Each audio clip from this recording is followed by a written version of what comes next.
안녕하세요. 이야기가 있는 성운당 하경서재입니다. 2022년 잘 타고 놀았던 흑범 보내주셨나요? 새해엔 예쁜 토끼들과 잘 놀아봐야죠. 개수나무에 있는 서쪽나라도 가보고 달나라도 가봐야죠. 겨울은 여백이 있어 넉넉하다지만 곧바로 봄을 그리워하게 됩니다. 올영 이순옥 시인의 시들을 들여다보다가 연두와 초록 사이를 가지고 나왔습니다. 더불어 2022년 4월에 코로나 감염으로 인해 투병하시다가 지난 12월 25일 타계하신 조세희 작가님의 난쏘공, 난장이가 쏘아 올린 작은 공이 봄처럼 통통 튀어나와서 해고합니다. 난장이가 쏘아 올린 작은 공은 70년대 암울했던 우리 사회의 현실을 우화적 기법으로 형상화해낸 걸작으로 꼽히고 있죠. 등장인물은 김부리, 키 117cm, 몸무게 32kg.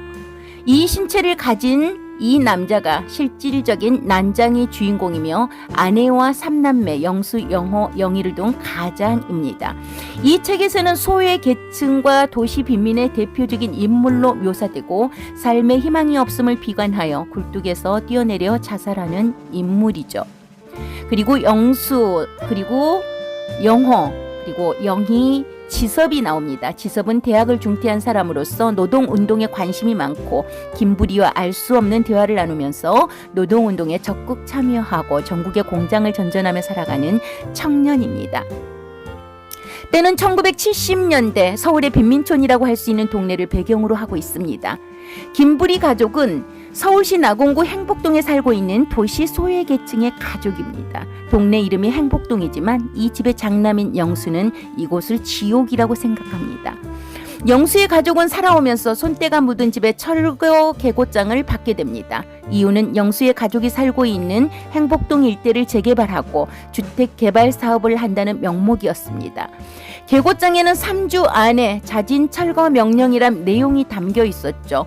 철거 계곡장을 받은 어머니는 무허가 건물 표시가 되어 있는 알루미늄 표차를 따로 떼어 보관하지만 동사무소에서 권리를 인정해주지 않습니다. 동네에 붙은 공고문에는 철거하고 들어설 아파트의 값이 적혀 있었죠. 원주민들의 소득으로는 감당이 안 되게 터무니없는 높은 가격에 입주 가격이 적혀 있었고 만약에 입주권을 포기하면 어느 정도의 돈을 받을 수 있다고 적혀 있습니다. 물론 입주를 포기하는 금액도 말도 안 되게 적은 금액이었습니다. 영수는 정치인들이 이곳에 와서 살기 좋은 곳으로 만들어준다는 유세를 생각합니다. 결국에는 행복동 주민들이 주민들의 필요에 의한 게 아니라 정치인들의 그들의 필요로 한 정치 노름에 놀아났다는 것을 알게 되죠. 영수의 집에는 전세를 살고 있는 가족도 있었기에 당장의 전세금까지 돌려줘야 하는 상황에서 다행히 이웃집 명인애가 전세금을 빌려줍니다. 그런데 명인애가 빌려준 돈에는 안타까운 사연이 있습니다. 이 돈은 명희가 죽을 때 남긴 통장의 돈인데 명희는 영수와도 사귀는 사이였습니다. 명희는 어려운 살림에 일찍 사회생활을 시작하죠. 그러면서 다방, 종업원, 고속버스 안내양, 골프장 캐디 같은 직업에 종사하게 됩니다. 그리고 스스로 목숨을 끊었습니다. 나중에 알고 보니 명희는 집에 올 때마다 배가 불러왔습니다. 누군가에게 몹쓸 짓을 당했던 것이죠. 영수는 이런 지옥 같은 상황을 벗어나고 싶었습니다. 그래서 우선 공부를 열심히 하는 게 목표였는데 영수의 희망 사항일 뿐 중학교 3학년을 다니다가 학교를 중퇴할 수밖에 없었죠. 아버지의 벌이가 좋지 않았고 정신도 온전치 못했으며 많이 늙어서 지금까지 해오던 수도배관이나 잡일로 가정생활을 충당할 수 없었기 때문이었습니다. 아버지 김부리는 어느 날 그의 꿈인 달나라로 향합니다. 김부리의 살아있을 때 꿈이 달나라에 가는 것이었지만 희망이 없는 고된 삶의 무게 앞에 스스로 공장 굴뚝에 올라가서 몸을 던져 삶을 마감한 것입니다. 그렇게 영수의 아버지는 평생 고통뿐인 삶을 스스로 끝나게 됩니다. 영호의 집은 행복동 철고천에 검은 승용차를 타고 온 사람하고 25만 원에 거래를 합니다. 검은 승용차를 타고 온 사람은 부동산 개발업자인 젊은 청년이었는데 영희가 갑자기 사라지고 그 차를 타고 떠났다는 것을 알게 되죠. 영희는 난장이의 딸이라고 믿기지 않을 만큼 아름답고 고운 17소녀입니다.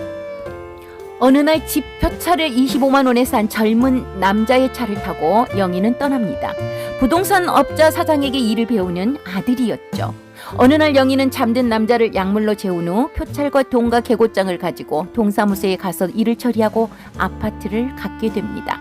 영수의 가족들은 폐수와 공장 연기로 가득한 은강시 만석동이라는 곳에 이주를 합니다.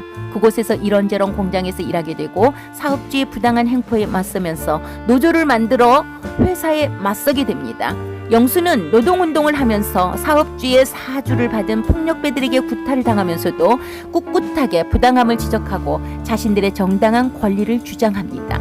결국 영수는 사업주를 살해하겠다고 본사를 찾아가 자신의 의지를 드러내 실행을 하고 말죠. 영수는 사업주로 오인한 사업주의 동생을 살해합니다. 그로 인해 영수는 재판에서 사형 선고를 받고 소설은 끝이 납니다. 세상은 모두 연두일 수도 없고 모두 초록일 수도 없습니다. 같은 세상에 살고 있지만 삶의 색깔은 같은 듯 다릅니다. 제도권 안과 밖의 경계는 때론 모호한 색을 띠지만 확연하게 다르지요. 나는 연두와 초록 사이에서 여전히 난장이입니다. 지난해 12월 25일 향년 80세로 늘 약자의 아픔을 향한 눈으로 불평등을 쏘시다 소천하신 고 조세희 작가님께 삼가 경의를 표합니다. 시인의 연두와 초록 사이에 존재하는 무수한 이야기 중 한 자락을 들어보겠습니다. 연두와 초록 사이. 원령 이순옥. 하루는 모든 가능성을 품고 새롭게 시작되는 시간이지만 누군가에겐 낮도 밤도 아닌 애매모호한 꿈의 경계. 차갑고 날선 눈빛 녹아나고 잊은 듯 담아두고 지운 듯 기억하면서 끈질기게 두드리는 의식과 무의식의 경계에 만들어둔 문 들어서면 지독한 고통을 잊기 위해 보여주는 환상이라는 선물. 끝없는 어둠과 어둠 있다 만들어진 고요.